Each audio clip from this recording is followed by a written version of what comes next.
The moment the basement door slammed shut, the world above us fell into a silence that felt rehearsed, like someone had been waiting for this. My husband's breath brushed my ear as the darkness settled in, and he whispered, almost tenderly, "Quiet. I have a secret." In that stillness, I realized the truth wasn't going to break us. It was going to reveal us. My dear listeners, thank you for being here. Please subscribe to the channel and tap that like button. It truly helps us to share more stories like this one.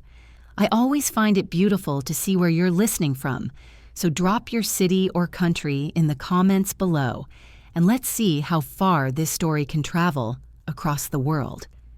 We had always thought our home was a safe place, a small old house on a quiet street where the nights were usually filled with nothing but the hum of the refrigerator and our teenage son's restless footsteps.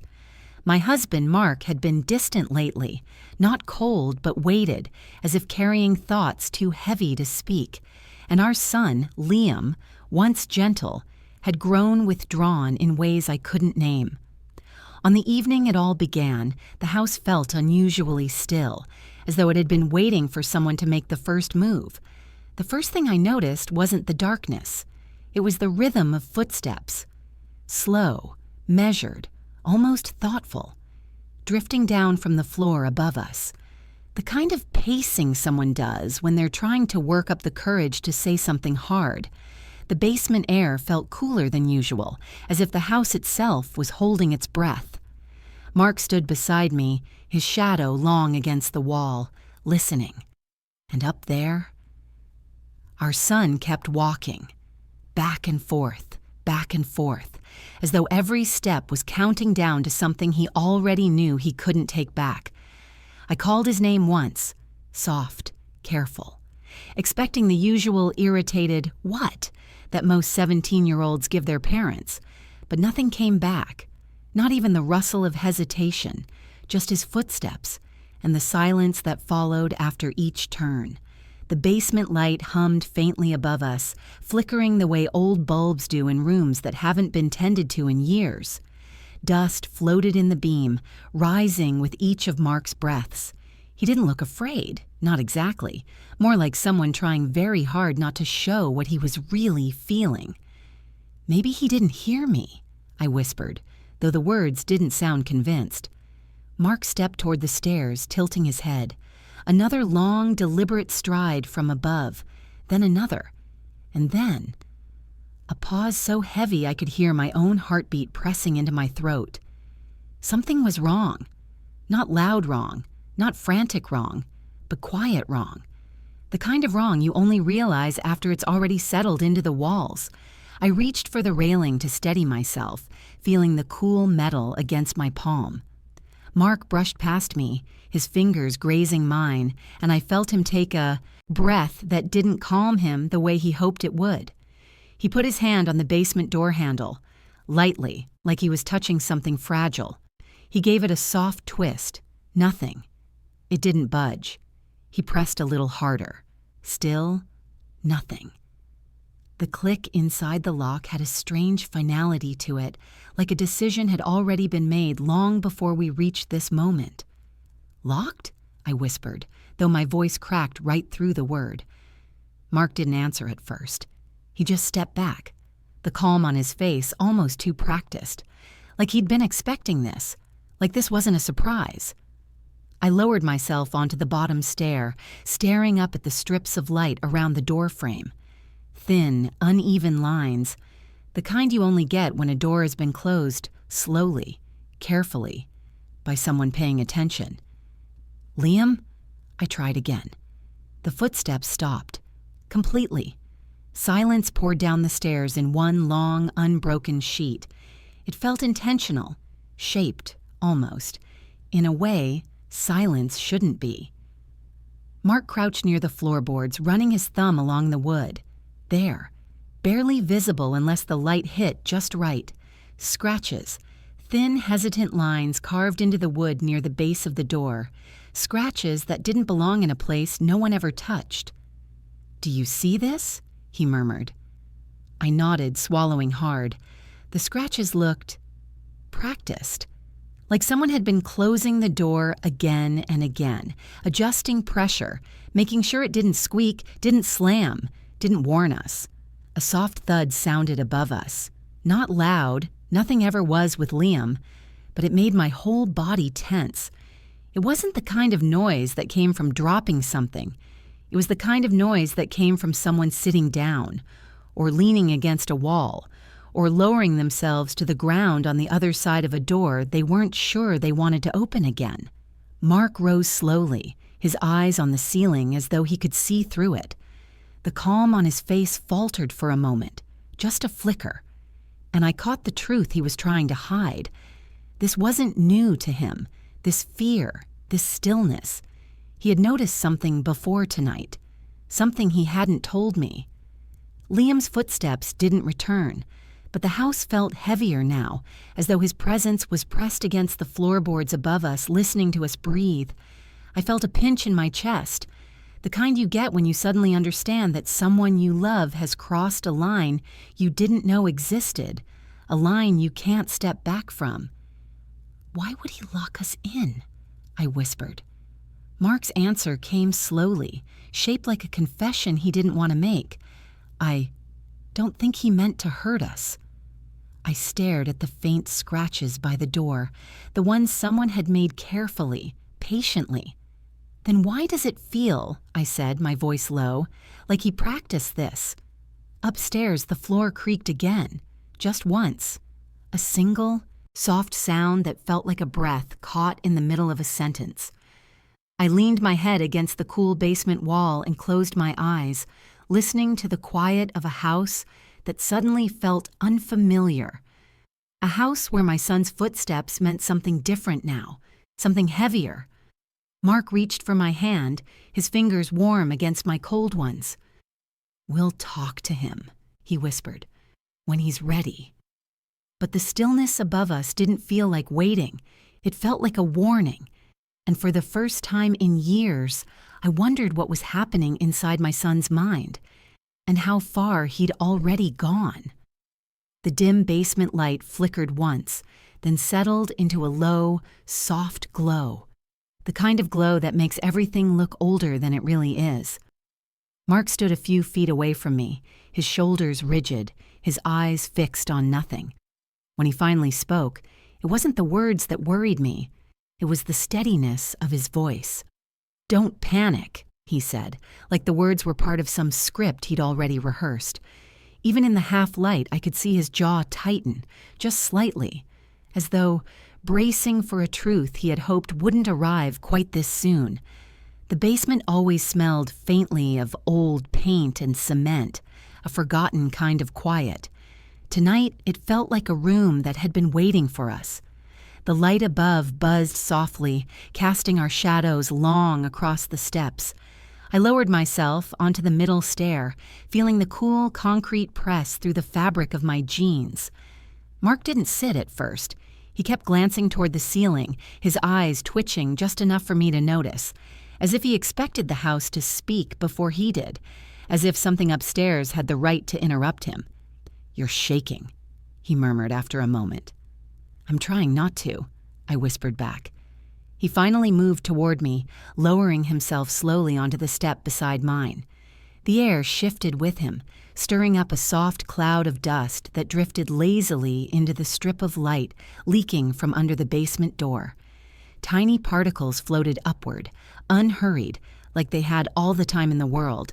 For a moment, neither of us spoke, just the faint hum of the bulb, just the breath between us. But the silence wasn't empty. It felt crowded, like the beginnings of a conversation neither of us wanted to start. "Liam didn't just start tonight," Mark said quietly, his fingers rubbing against his palms, a nervous habit he never seemed aware of. "He's been off for weeks." I kept my eyes on the dust drifting through the light.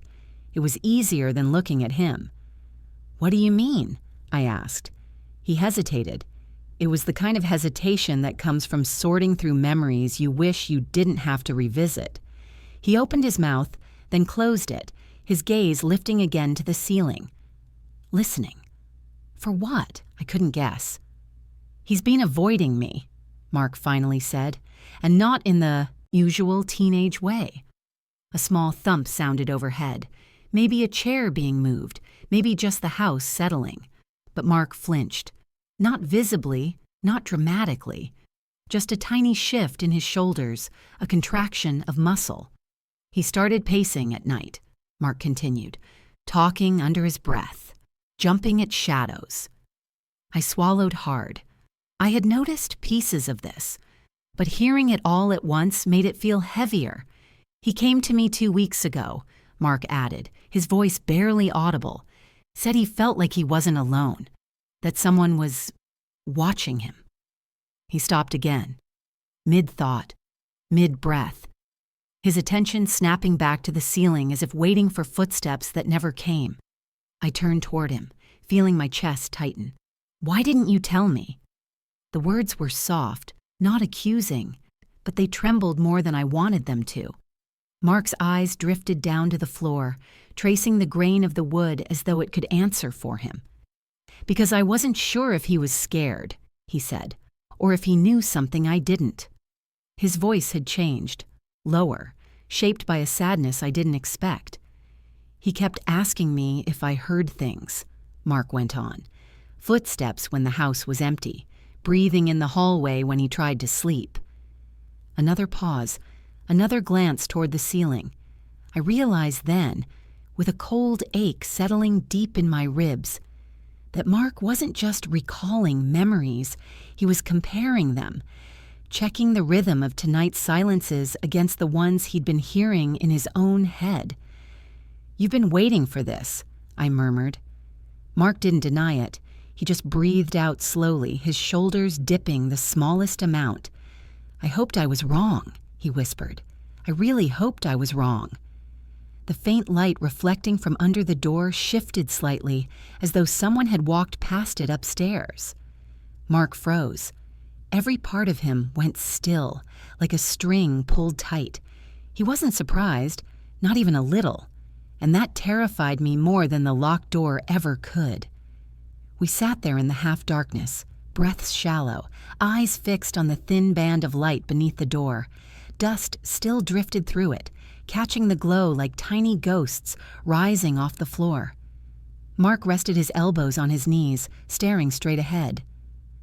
"I think he knew this moment was coming," he said quietly.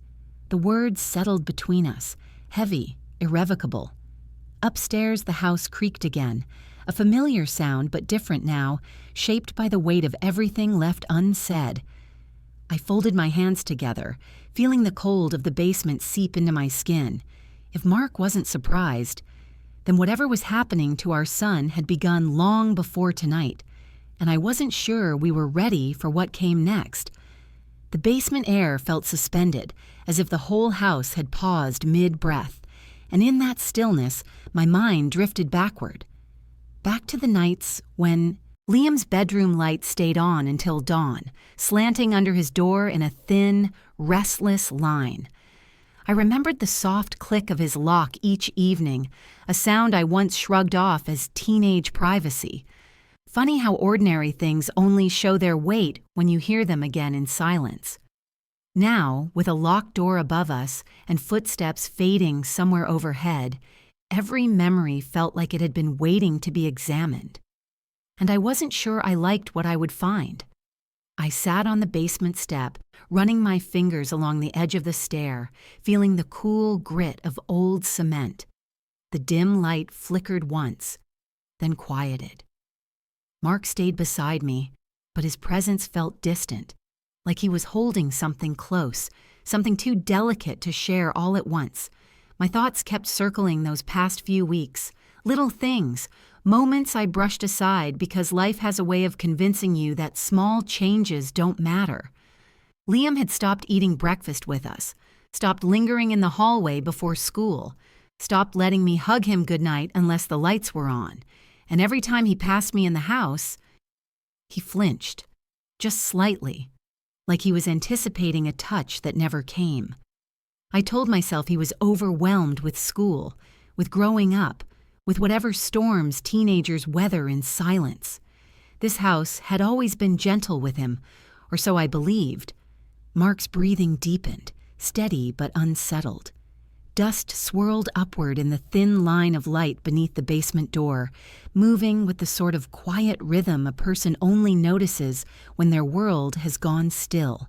And suddenly, every shift in Liam's behavior felt like it had been leading us here, to this locked room, this moment waiting to be understood. "He stopped using the kitchen when we were both in it," I murmured, almost surprised to hear my voice in the quiet. Mark nodded, gaze still fixed on the door. "Yeah," he whispered. "He'd wait for one of us to leave, like he was timing it." I closed my eyes, letting the memories surface. Liam slipping into the kitchen only after he heard the bathroom door close, leaving half-filled glasses of water around the house, but never drinking in front of us. The way he'd freeze if either of us approached him from behind. I felt a sting behind my ribs, a kind of guilt shaped like realization. Mark's hand brushed mine. "Did you ever see—" He paused, voice tightening. "Anything on his wrists?" My breath caught. "Wrists?" He hesitated, then exhaled. "I thought I saw bruises, just faint ones, like someone grabbed him too hard." I turned to him, but before I could answer, a sound drifted down from the ceiling, soft, slow, and unmistakable. A dragging, like something being pulled across the floor, not heavy, but deliberate. Mark's face lifted toward the sound, his jaw tightened, his shoulders squared just slightly. The noise stopped as quickly as it came, leaving the air thick and waiting. "What was that?" I whispered. But deep down, I already felt the question forming. Had Liam been afraid long before tonight? And afraid of what? Mark shifted closer, his knee touching mine in a subtle way that felt like both comfort and warning. "He didn't want to be alone," he said softly, "but he didn't want to be with us either." I stared at the floor, tracing the cracks in the concrete with my eyes. Fear creeps in quietly, the same way dust gathers in corners you don't think to check. "He looked at me differently last week," I whispered, like he expected me to say something I didn't know I needed to say. Mark rubbed his thumb against his palm, a habit he always had when trying to keep his voice steady. "He asked me." He swallowed. "He asked me if I ever sleepwalk." The question hung between us, strange and fragile. "And then," I asked, "he asked if I ever stand outside his door at night." A coldness spread deep in my chest, the kind that didn't come from the basement walls. "He said he heard someone breathing outside his room," Mark added, "more than once." "But it wasn't us," I whispered. "No, it wasn't." Another faint sound traveled through the ceiling, a creak, a shift, maybe a footstep, but the house had never felt so unfamiliar. "You think he saw something," I said quietly. Mark didn't answer. He didn't need to. His silence was its own confession.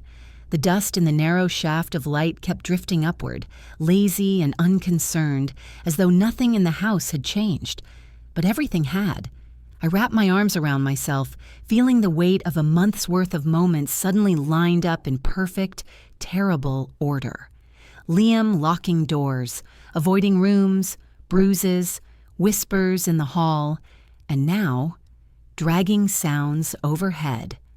Mark leaned forward, elbows on his knees, staring at the basement door like it held all the answers.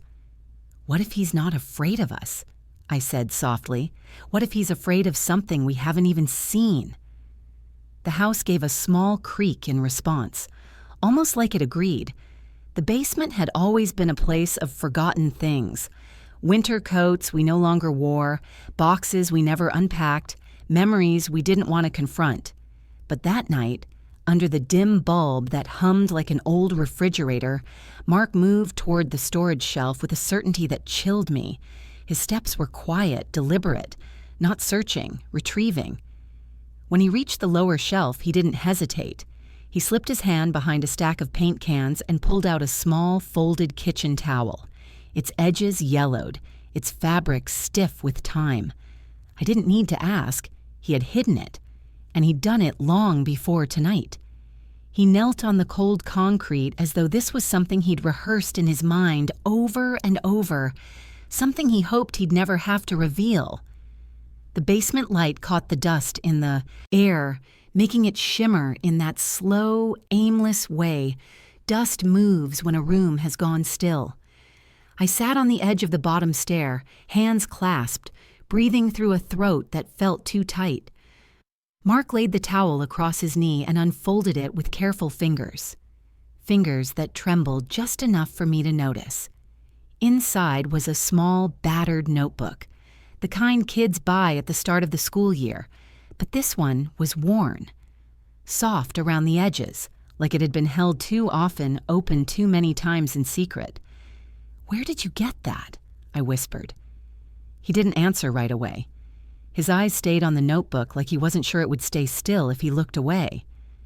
"Liam gave it to me," he finally said, voice low. "Weeks ago. Told me to keep it safe." My breath stalled.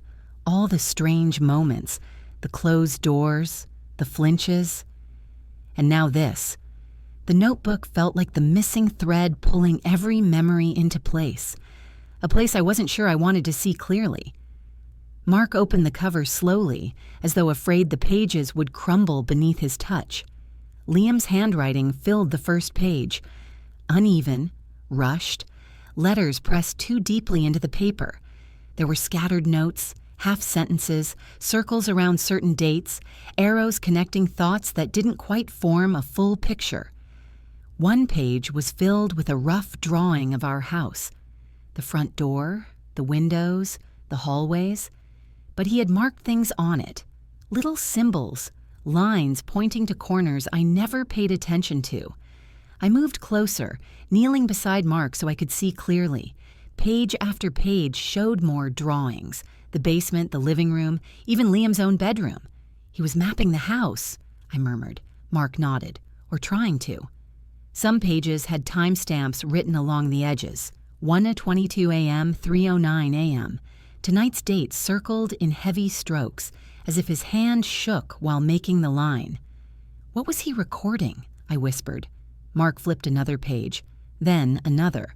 Finally, he stopped, and on the center of a blank white sheet was a single sentence, written in dark ink. "They're not telling me the truth." The words felt cold, sharp, aimed. I felt something in my chest tighten, a slow constriction that made it hard to swallow. "They," I repeated softly. Who did he mean? Mark closed his eyes for a moment, the notebook still open in his hands. "He didn't say," he murmured. "He just pushed it toward me. Told me not to worry if he started acting strange." The air felt heavier now, like the basement was pressing inward. Mark turned another page, revealing more hasty notes. Little observations about sounds in the hallway, missing food from the kitchen, shadows that didn't match the time of day. "He thought someone was lying to him," Mark said quietly. "Us?" I asked. He didn't answer.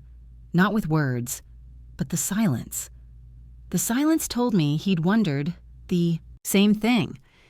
I traced the sentence on the page with my eyes, not touching it, afraid the ink might still feel warm. "They're not telling me the truth." He didn't write, "I'm not being told the truth." He wrote "they," as if he had separated us from himself, as if his world had split into two categories, whatever lived inside his fear and the rest of us who couldn't see it. A soft creak came from upstairs, something shifting, slow like weight moving from one foot to another. Mark's head snapped toward the ceiling. I felt it then. The realization crawling through my ribs. Liam hadn't been paranoid. He had been preparing for tonight, preparing for something he believed we couldn't, or wouldn't, tell him. Mark set the notebook gently on the step beside him. It landed with a soft thud, quiet but heavy. We sat there for a long moment staring at the worn cover as though it might lift its own pages and offer an explanation. But nothing moved, nothing spoke. The strip of light beneath the basement door flickered faintly. Once, then again, like someone was passing by on the other side. I drew in a shaky breath, feeling the truth settle in the pit of my stomach. If Liam believed we were hiding something, he must have believed something else was hiding too. Something neither of us had seen. Something that might still be in the house with him, right now. The house above us exhaled a long, tired breath, the kind old homes release when the floors shift and the air cools. But then another sound came, soft and intentional, cutting through the quiet like a fingertip tracing across glass. Movement, directly above the basement stairs. I held my own breath without meaning to. In the thin strip of light under the door, dust drifted like falling snow. Then a shadow slipped across it, brief, hesitant, as though deciding whether to cross the threshold or stay hidden just out of reach. For a moment, time felt suspended between that shadow and whatever was casting it. Mark was already halfway to his feet before I could react, his hand reaching behind him in that instinctive way he had whenever something felt wrong. He didn't say my name. He didn't need to. His presence alone told me to stay still. The basement smelled of cold concrete, old cardboard, and the faint sweetness of dust that had been undisturbed too long. My heart beat so hard I could feel it against my ribs, almost like it wanted to answer whatever was on the other side of that door. "Don't move," Mark breathed, barely audible. I nodded, though he wasn't looking at me. His attention stayed fixed on the door. He pressed his finger to his lips. Slow, quiet, almost apologetic. Like he hated asking me to be silent, but knew silence was the only thing keeping us anchored. Another shift above us. Soft, measured. The kind of step someone takes when they're trying not to make noise, not to reveal themselves too, quickly. The line of light beneath the door pulsed once, as if something had paused directly in front of it. My breath hitched, not out of fear exactly, but out of the strange, aching possibility that it might be Liam, listening, not knocking, not calling out, just listening. The shadow returned, a slow, uncertain sweep across the bottom of the door. I felt the air thicken, like even the dust hesitated mid-float. The shape of it wasn't distinct enough to make out details, but the height, the angle, something about it was heartbreakingly familiar. "Liam?" I whispered, so softly I wasn't sure I'd actually spoken.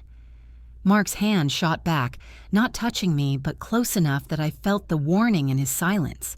The shadow stilled, not a flinch, not a retreat, just stillness, as though whoever stood there was trying to hear the shift of our breaths, the tremble of the concrete under our feet. I could hear my own pulse in my ears, louder than my thoughts, louder than my fear. I pressed my palm to my chest as if I could quiet it, but it only pounded harder. I wondered if he could hear it up there, if the sound betrayed me. The shadow edged slightly to the right, breaking the light again. Mark leaned in, eyes following each small change, his body tense but controlled, as if poised between protecting me and not provoking whatever stood outside. The basement held the kind of silence that felt alive, every object, every beam, every light bulb listening with us. Then came a soft, careful shift of weight, a step, backwards, as though the shadow was retreating, but not leaving. The movement overhead grew quieter, not gone, just muffled, like someone was stepping back into another room but still hovering close enough to return at any moment. Mark let out a breath he'd been holding. It shook slightly, not from fear but from the weight of realization. He lowered himself onto the step beside me, hands loosely clasped, elbows resting on his knees. "He's not checking on us," he said softly. His voice wasn't fearful, just tired. The kind of tired that comes from recognizing something you didn't want to believe. "What do you mean?" I whispered. He rubbed his thumb along his knuckle, another habit he only fell into when his thoughts grew heavy. "He wasn't making sure we're okay," Mark continued. "He was making sure something else didn't come down here." I felt a coldness spread up my spine, the kind that had nothing to do with the basement. My eyes drifted back to the door, to the way the light stretched across the floor, how it flickered slightly as though some unseen presence had disturbed it. Guarding us, I murmured. The words tasted strange, unfamiliar. Mark nodded. Liam's shadow had not been curious, not hesitant, not afraid of us. No, it had been poised, protective even, as if he was standing between us and something we didn't know to fear. The house above us grew still again, settling into that deceptive quiet older homes slip into when they're carrying secrets. I stared at the basement door, watching the strip of light beneath it, half expecting the shadow to return and half praying it wouldn't. Mark rested his hand lightly on my back, a silent reassurance, a silent apology. "We're not alone up there," he said gently. But I already knew. Something in the way the shadow had lingered, listening, guarding, waiting, told me Liam wasn't the danger. He was the witness, and whatever he was trying to keep from reaching us was still somewhere in the dark above our heads. The basement felt smaller now, as if the shadows had grown thicker with every breath we took. Mark sat beside me, elbows resting on his knees, his fingers threaded tightly together. When he finally spoke, his voice was low, the kind of low that carries more truth than volume. "He came to me 2 weeks ago," he murmured, and something in the way he said it, soft, steady, almost apologetic, made my stomach turn. The light overhead hummed. The air felt cold. Whatever Liam had told him back then, Mark had been carrying it alone. I pulled my knees closer to my chest, suddenly aware of how exposed we were on the basement steps. The dim bulb cast a pale circle around us, everything outside its reach falling into muted, heavy shadow. Mark took a slow breath, the kind a person takes when they're choosing each word like it might bruise. "He said he saw someone," he whispered, "in the house, late at night." A shiver moved up my spine. "At first, he thought it was one of us," Mark continued. The basement floor creaked softly under his shifting weight. But the footsteps were wrong. "Wrong how?" I asked. He swallowed. "They didn't sound like yours, or mine, or his." The image came to me too easily. Our hallway in that bluish early morning light. The floorboards stretching long and narrow. The sound of feet that didn't belong to any of us. I gripped the edge of the step. "Why didn't you tell me?" My voice came out barely audible. Mark didn't look at me right away. His eyes stayed fixed on the thin strip of light beneath the basement door, as if waiting for it to flicker. "I didn't want to scare you," he said. But the truth was written all over him. He'd been scared himself. "He was shaking," Mark continued, "could barely get the words out." I pictured our son, tall, quiet, guarded, trembling like a frightened child. The thought made my throat tighten. "He said the steps were lighter," Mark said. "Quick, like someone trying not to be heard." The basement seemed to shrink around us, its corners folding inward. "I didn't know what to do," Mark admitted. "So I bought a small camera, one of those motion ones." I blinked, turning toward him. "You installed a camera?" "In the hallway." He nodded slowly. "Just outside the bedrooms." His voice faltered then, like the memory of setting up the camera still unsettled him. He ran a hand over his face, stopping for a moment over his eyes. "When I checked the footage," he said quietly, "I didn't see a person." My breath caught. "But there was movement," he whispered. "Shadows, ones that didn't match our shapes, or Liam's." I felt the cold of the cement seep up through my shoes. "What kind of shadows?" I asked. He shook his head. "Fast ones. Too fast." Silence stretched between us like a taut string, ready to snap with the slightest pull. "And Liam?" I asked after a moment. "Did you show him?" Mark's jaw tightened. "I tried to talk to him the next morning." "And?" "He wouldn't look at me," Mark said. Just kept repeating, "You won't believe me anyway." The sentence echoed in the small basement, settling into the corners. "You won't believe me anyway." It sounded like something someone says when they've already tested every other option, when they've tried to trust, to speak, to be heard, and found only silence waiting back. "He wouldn't describe what he saw?" I asked. "No." Mark's voice thinned. He just kept shaking his head. There was a faraway look in his eyes, one that told me he'd replayed that morning over and over, searching for signs, for clues he missed. "So what did the camera show?" I asked. He hesitated, then blew out a slow, uneven breath. "Something moving," he whispered, "from the hall, toward his room." The thought tightened around my chest like a cold fist. "You didn't show me because you weren't sure," I said. Mark nodded. "I thought maybe it was just the light, or the camera glitching, or—" He didn't finish, but I knew the word he didn't say. Or maybe something else really was there. A soft creak echoed from upstairs, faint but deliberate, pulling both our eyes back to the strip of light beneath the door. It seemed to flicker, dimming slightly as though someone had paused in front of it. Mark's voice dipped into a whisper. He saw something he didn't think either of us could understand. And suddenly the idea of Liam pacing the hall at night didn't seem like the behavior of a scared teenager. It felt like the behavior of someone trying to warn us. The silence upstairs settled again, wrapping itself around the house like heavy cloth. Mark's hands were clasped so tightly his knuckles had gone pale. "What did our son witness in this house?" I whispered. The question hung in the dim basement, unanswered, too large, too heavy, too close. Mark closed his eyes for a moment. When he opened them, there was something new there. Fear, yes, but also a quiet certainty. "We need to see that footage again," he said. The light beneath the door flickered once more, thin and trembling, and I realized whatever Liam saw wasn't finished with us yet.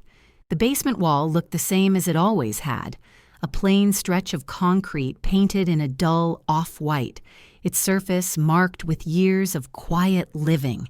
But tonight, under the low hum of the flickering bulb, it felt different, almost expectant. Mark stood in front of it, his palm grazing along the surface like he was greeting an old memory he'd tried hard to forget. He wasn't looking at me. He wasn't looking at the door, just that one section of wall. "There's something I never told you," he said softly, and in that moment the entire basement seemed to tighten around us. The silence after his words was long, not the comfortable kind, but the hollow sort that hints at truths waiting in the cracks. I moved closer, the concrete cold beneath my bare feet. The air smelled like dust and the faint sweetness of old paint, a scent that made the room feel smaller than it was. Mark kept his hand on the wall, tracing an invisible line along its length. I realized then that this wasn't a new search. He knew where to look. He had always known. "What didn't you tell me?" I whispered. "We found something here during the renovation," he said, voice low, "before Liam was born, a kind of crawl space." The word hung in the air like a forgotten breath. I blinked. "A crawl space?" He nodded once, a slow, reluctant gesture. "Sealed up. Too small to matter. Or so I thought." Memories of our early years here flickered through my mind. Repainting walls, replacing fixtures, filling the basement with boxes from my mother's house. I had never questioned the uneven patch of wall near the back, the one Mark insisted we paint over twice. And now I wondered how long he'd been carrying this unfinished story. Mark stepped back and lowered himself to one knee, running his fingers along the low portion of the wall. His touch was slow, deliberate, like reading Braille. "Liam found something about it in the old house documents," he said. "Blueprints, notes, mentions of an access point." My breath caught. "He was researching it?" I asked. Mark nodded. "He must have gone looking for answers I didn't think we'd ever need." He pressed his palm flat against the surface, then shifted slightly left. The faintest outline appeared under the flickering light. A thin, almost invisible border in the paint. There it was, a panel, right where Mark's hand had landed. I felt my heartbeat climb, steady but quick, like footsteps on an empty stairwell. Mark hooked his fingers along the edge and pulled. At first, nothing happened. Then slowly, the panel gave way. A soft cracking sound echoed through the basement, the sound of old paint breaking free, of air escaping a place that had been shut away for years. Dust spilled out in a small, weightless cloud, and underneath it, a thin stream of cold air moved past my ankles, brushing my skin like a whisper. Mark angled the panel aside, revealing a narrow, dark cavity carved into the wall. So he knew, I breathed. He knew this was here. Inside the crawl space, shadows clung to every corner, refusing to lift even under the dim flicker of the light bulb. My eyes strained to adjust. "Is there anything in there?" I whispered. Mark leaned forward, his breath circling in the cold air. For a moment, he said nothing, long enough that my own breath grew shallow. Then he reached in.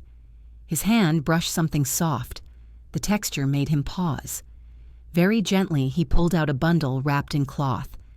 An old, faded fabric tied with a piece of twine that had frayed nearly in half. The cloth was stiff, dust settling on it in a thin gray coat. My heart thudded once, heavy in my chest. "What is that?" The words slipped out before I could stop them. "I don't know," Mark murmured. He didn't untie it yet. He just held it, staring. The dust from the crawl space floated upward in slow spirals, catching the light in tiny, shimmering flecks. The air felt colder, as though whatever was inside the wall had its own quiet temperature. "Why would someone seal this away?" I whispered. Mark's jaw tightened. "Liam thought this crawl space held answers," he said, "and he must have believed it long before he ever locked us down here." I thought of the notebook, the drawings, the circled dates, the sentence, "They're not telling me the truth," and suddenly the crawl space didn't feel like an old architectural feature. It felt like a missing chapter, one Liam had discovered before we ever knew to look. Mark set the cloth bundle on the step between us. It sat there silently, small and brittle, a relic from a home that had lived many lives before we ever moved in. The basement seemed to grow colder, as if the opening in the wall had invited something unseen into the room, a memory, a warning, a breath of the past. I stared at the bundle, feeling its presence like a weight in my chest. What had Liam hoped to find in that crawl space? What had he already seen? The air shifted again, faint and unsettling, drifting from the opening like a whisper too soft to understand. And I realized whatever truth was hidden behind that wall wasn't finished revealing itself. Not yet. The cloth felt older than the air around it, older than the basement, older than the house itself. Mark held it in both hands, his fingers sinking gently into the brittle fabric as though afraid it might crumble with one wrong breath. The twine around it was frayed almost to dust. It looked like something meant to stay hidden. The small bundle sat in the dim circle of the flickering basement light, catching tiny flecks of dust as they drifted down like ash. I didn't move closer at first. Some things you approach slowly, the way you approach a sleeping memory you're not sure you want to wake. I knelt beside Mark, the cold of the concrete floor seeping through my jeans. The crawl space behind us breathed a faint chill into the room, a breath you could almost feel on your skin if you sat still enough. For a long moment, neither of us touched the twine. The basement bulb hummed overhead, flickering in small, uneven pulses. Shadows stretched and shrank across the corners of the room, the way they do when a story is shifting before your eyes. Mark finally exhaled, slow and steady, and brushed his thumb across the top of the bundle. "It looks old," I whispered. He nodded. "Too old to be nothing." His voice wasn't frightened, just resigned, like a man reading the last page of a story he'd tried not to begin. He pulled the bundle closer, placing it gently on his knee. As he began to untie the frayed twine, I felt the room tilt slightly, the way it does when you stumble upon a piece of someone else's life that was never meant to be seen. The knot loosened with almost no resistance, coming apart like it had been waiting, and inside, a glimpse of faded white paper, edges yellowed, corners softened. Mark peeled back the cloth, and the past stared right up at us. Photographs spilled onto the concrete, muted, grainy, worn with time. Mark picked up the first one carefully, the edges cracking under his touch. A family stood in front of a porch that looked eerily familiar. The mother's eyes were hollowed by shadow, the father's expression stiff and unreadable. But it was the child, the small boy between them, who stole the breath from my lungs. His hair was dark and unruly, his shoulders slightly hunched, his eyes large, watchful, a little distant. He looked like Liam, not just a little, not enough to shrug off. He looked exactly like Liam at that age. My hand drifted to my mouth, fingers trembling against my lips. Mark set the photograph down gently, then lifted another. This one of the same boy sitting on the steps of the house we lived in now. His posture was tense, as though bracing for something out of frame, and beneath that photo lay old notes, handwritten pages that had browned with age. Mark unfolded one. The paper crackled like dry leaves. "It's about the previous owners," he murmured. His eyes moved slowly across the page. "A missing child, police search, never found." My heartbeat echoed in my ears, a deep pulsing thrum that made it hard to hear anything else. "Here?" I whispered. "In this house?" He didn't answer. He didn't need to. I reached for the next photo, my fingers hesitant, almost fearful of the truth pressed into its surface. It was the boy again, standing inside a hallway that looked exactly like ours. Same narrow walls, same old wooden floor, same uneven patch of plaster near the bottom stair. But this time, the boy wasn't looking at the camera. He was looking off to the side, toward a doorway that was out of frame. And the expression on his face, fear mixed with confusion, made something cold unfurl inside my chest. A missing child, a sealed crawlspace, notes, timelines, fear in Liam's eyes that mirrored the boy in the picture. "Do you think—" I started, but the words stuck in my throat. Mark didn't look at me. He was staring at a torn page from one of the notes. "It says the child vanished in the house," he whispered, reading slowly. "Last seen near the basement stairs." A chill slid down my spine. My eyes drifted toward the narrow crawl space behind us, dark, hollow, carrying the scent of cold earth. "Liam must have read all this," I whispered. "He must have found the same documents." Mark lowered the note. "And he must have believed the child never left." My breath faltered. Not left, not taken, not missing. Still here. Inside the walls we lived in. In the shadows Liam swore he saw. I looked again at the boy's face in the photo, at the soft curve of his cheek, the dark eyes so much like my son's. A strange ache pressed against my ribs, deep and growing. What had this child seen? What had he feared? And why had Liam followed his trail so faithfully? Mark gathered the photos with careful hands, but his gaze kept shifting toward the crawlspace, as if expecting the darkness to exhale, to reshape, to reveal. The light overhead flickered once more, dimming for the briefest second, and in that moment I felt it, a presence in the quiet, a memory that didn't belong to us. If Liam believed the boy was still here, where did that belief come from? And what if he wasn't wrong? The first sound wasn't the footsteps. It was the house itself, a deep trembling groan that traveled through the floorboards like a warning. Then came the steps, fast and uneven, racing from one end of the hallway to the other. I stood up instinctively, my hand finding the stair railing. Mark turned toward the door just as something struck the other side of it. A single desperate pound, not loud, not angry, frightened. "Mom? Dad?" Liam's voice broke on the second word, thin and trembling, like it had been running too hard through fear. I had never heard our son sound like that.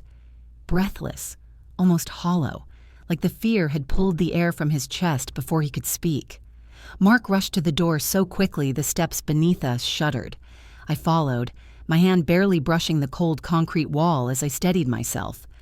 Upstairs, the house crackled, with the kind of silence that comes right after a storm, the electric stillness of something gathering itself, waiting for the next burst of movement. "Liam," Mark called, voice thick, strained. Something jiggled the doorknob again, sharp, shaking, frantic. "Dad," Liam's voice cracked. "Dad, please." The panic in him sliced through me. Every instinct in my body reached upward, aching to pull him close, to bring him somewhere safe. But the locked basement door stood between us, cold and solid. "Tell us what's happening," I whispered, my head leaning toward the wood, trying to feel him through it. A soft scuff echoed above us, the sound of feet trying not to be heard, not Liam's footsteps. I knew that immediately. These were lighter, closer, watching. The air felt charged, like the entire house was holding its breath with us. Mark pressed his palm flat against the door, knuckles white.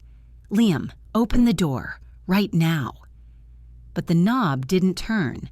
Instead, Liam's voice came again, but softer, barely above a whisper. "I can't." "Why not?" I asked, forcing calm into my voice the way mothers do when their children are on the edge of something they can't articulate. Silence, then a shaky inhale. He's right here." Mark stiffened. "Who's right there?" More silence. A long, trembling pause. "The one from the hallway." The words came out cracked, like they'd cut his throat on the way out. My skin went cold. The house seemed to shrink around us, the walls leaning inward. "What do you mean someone followed you?" Mark asked, his voice barely steady. Liam didn't answer the question directly. Instead, he whispered, breathy, shaking.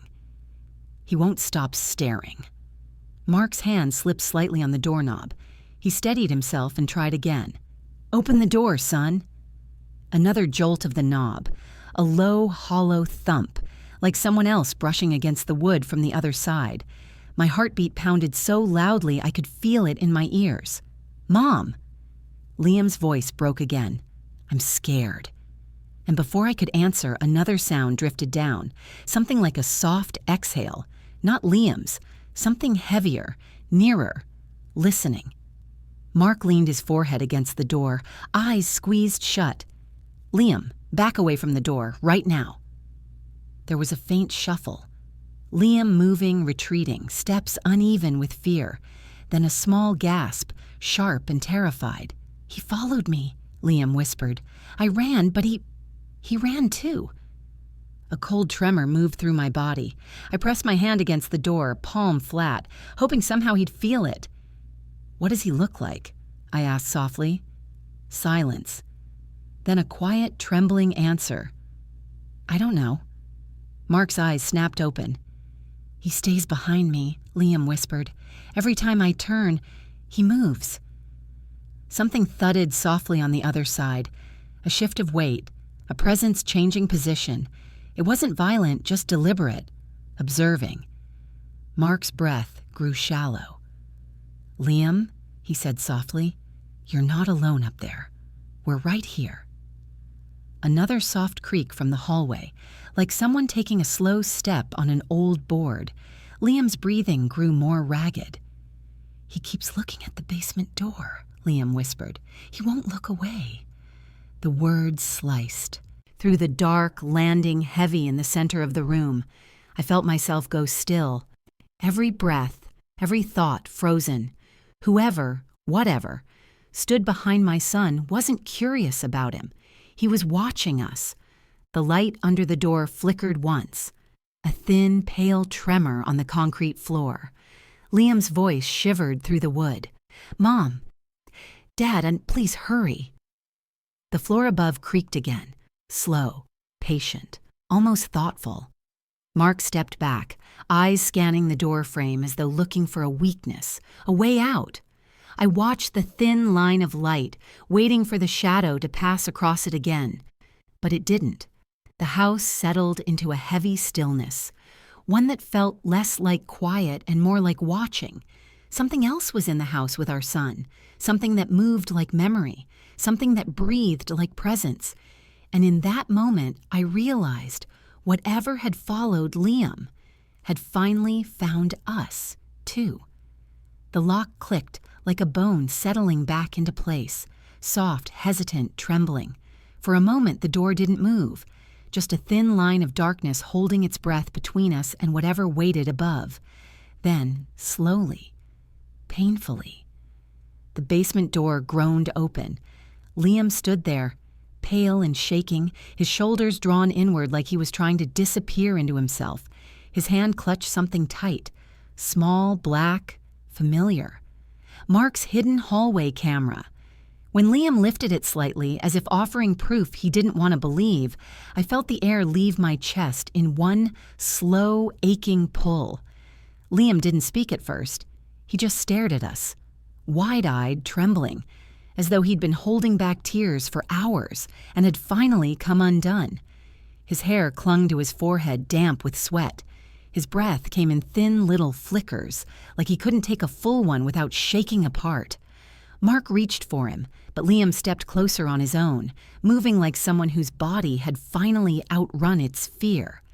He placed the camera gently into Mark's hands, his fingers lingering a moment too long, as though letting go of it meant letting the truth spill out. "Liam?" I whispered, brushing his cheek with my thumb. He leaned into my hand like he'd been waiting for that contact all night. I didn't want to look," he murmured, "but I had to. I had to make sure I wasn't losing my mind." His eyes met mine, glossy with fear and exhaustion. "Mom," he whispered, voice breaking. "Someone's been here, not just tonight, for weeks." The hallway behind him was silent, stretched thin like a held breath. Every instinct in me screamed to close the door again, but Mark had already lifted the camera. Whatever truth waited inside it was already ours. Mark powered on the camera. The small screen glowed a muted blue in the dim light, casting soft shadows across Liam's face. The last recording auto-played. The timestamp from just hours earlier. The frame was shaky, angled slightly upward as Liam carried it down the hallway toward his room. The lights were off, only the soft glow from his nightlight spilling across the doorway. I watched the tiny version of my son move through the frame, unaware of what followed behind him. A soft static crackled, the hallway darkened, and then it appeared. A flicker, a blur. Something small darted across the edge of the screen, too fast to catch clearly, but unmistakable.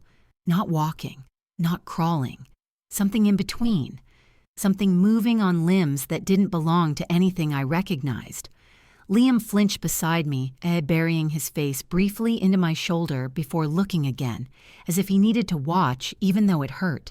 The figure lingered near the bottom of the frame, a hunched, shadowed shape, before slipping out of sight entirely. The screen froze.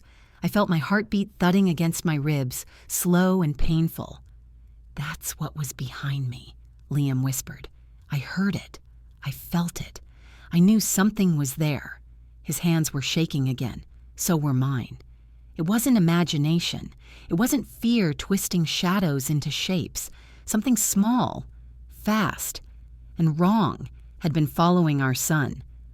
Mark rewound the footage, watching it again with careful, deliberate stillness. His jaw tightened, not in anger, but in a deep, heavy recognition.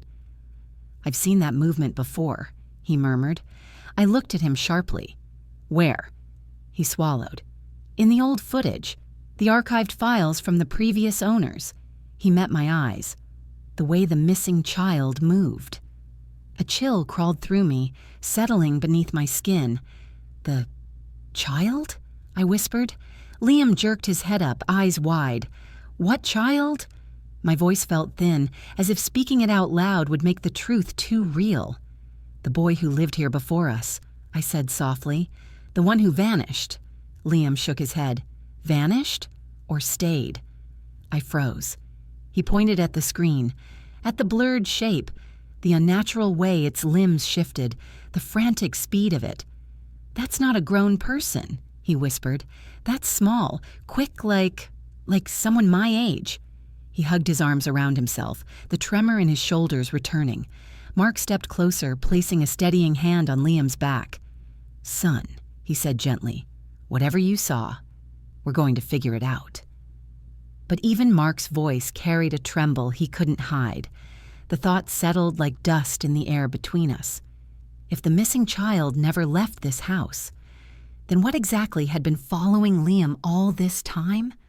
Liam leaned into both of us, arms wrapped around our sides, his breath warm and shaking against my collarbone. I held him the way you hold someone waking from a nightmare, softly, steadily, without rushing their fear. Mark closed the camera, but the image of the blurred figure stayed etched in the dim space of the basement. A stray draft crept down the stairs, carrying a faint, unfamiliar scent. Something cold, something old. Liam lifted his head. "He's still here," he whispered. I heard him when I unlocked the door. He ran. The house above us stayed silent, still, waiting. A presence had been living among us, watching, following. And now that we'd seen it, there was no pretending we were alone anymore. The basement lights had never been this bright, not in all the years we'd lived here. Mark reached for the main switch, and with a heavy click, every bulb hummed alive at once. The darkness we'd been sitting in peeled back like old paint. The crawl space behind the wall glowed pale and raw, the cloth bundle still lying open like a wound.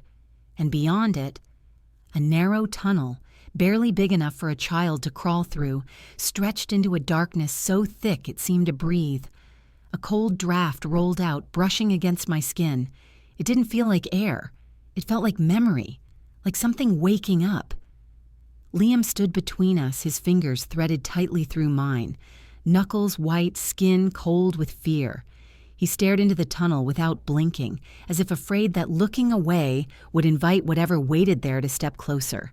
The ground smelled faintly of damp soil, old wood, and something else I couldn't quite place. Something sweet and rotten at the edges. Mark stepped forward slowly, the way a man approaches a ledge he cannot see the bottom of. "This wasn't here before," he whispered, but the truth hung heavy between us. Maybe it had been here all along, hidden, forgotten, waiting. I knelt beside the opening, the concrete rough under my knees. The light from above barely reached inside. It only kissed the edge of the earth-packed walls before fading into a thick, swallowing black. Liam leaned closer, voice trembling. "Mom, it's deeper than the house." He was right. The tunnel stretched in a direction that didn't make sense. Too long, too far, running beneath a home that barely fit the three of us. I squeezed his hand gently. The air from within the tunnel brushed my face again, cold and ancient, like an exhale that didn't belong to any living thing. And somewhere deep inside it, something moved.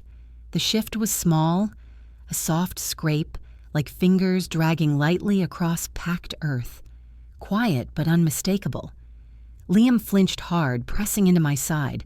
Mark froze, his breath catching. Then he reached for one of the old photographs on the floor. The one of the missing boy standing near the basement stairs, eyes wide, body angled as if he were listening to something just beyond the frame. Mark held the picture toward the crawlspace opening, comparing the angle of the wall, the roughness of the cement, the faint discoloration near the floor. "It lines up," he murmured. "He was right here when this was taken." The idea settled over me like dust. The boy had known about this tunnel. He'd stood at its mouth. Maybe he'd been trying to warn someone, or escape something. Liam's breathing grew ragged. I heard him, he whispered. Tonight, he was behind me. But it wasn't footsteps. It was something else. Mark looked sharply at him. What kind of something? Liam swallowed hard, eyes fixed on the tunnel. It sounded like hands, dragging. The tunnel exhaled again, a long, cold whisper of air curling across the floor. Mark set the photo down slowly. Whatever's inside there, he whispered. It's moving. Mark crouched beside us, shoulders tense, his gaze narrowing into the darkness. I need a better look. I grabbed his arm before he could lean in further. You don't know what's there. He didn't answer at first. He just stared into that pulsing black, the same way he'd stared at the old notes earlier, with a painful recognition that made my stomach twist. Then he said quietly, if it's been living here all this time, if it watched our son, I have to know what we're dealing with. Liam shook his head, voice thin. Dad, please don't go in. Mark reached up and touched Liam's cheek. I won't, he said softly. I'm not crawling in. I just need to see. He slid his phone out of his pocket, switching on the flashlight. A narrow beam of light stretched down the tunnel, cutting through the darkness for the first time. What it revealed made my breath catch. Scratches lined the walls. Tiny, frantic marks like fingernails dragged across hardened earth. Some looked fresh. Some looked decades old. Liam's grip tightened painfully around my hand. And then, deeper inside, the flashlight beam caught something else. Something pale shifting just out of view. A face, maybe, or the impression of one. Small, still, watching us. Mark jerked backward, heart pounding. What was that? I whispered. He didn't answer, because the truth was written all over his face. Something, someone, was waiting inside that tunnel, and it wasn't alone. The basement lights flickered once, dimming for a heartbeat before humming back to full brightness. Liam pressed himself into my side, trembling, eyes never leaving the tunnel's mouth. Mark rose slowly, stepping backward until he stood in front of both of us, a quiet shield against the darkness. What locks a family in their own basement? I whispered, voice barely audible. Liam answered without looking away. Something that didn't want us to leave. A pause. And didn't want to be seen. The draft rolled out again, colder this time, brushing against our legs like a warning. Mark reached for my hand. We're not alone down here, he said. And in the fragile, humming silence, the tunnel exhaled once more. Soft, deliberate, almost patient, as if whatever lived inside was waiting for us to take the next step.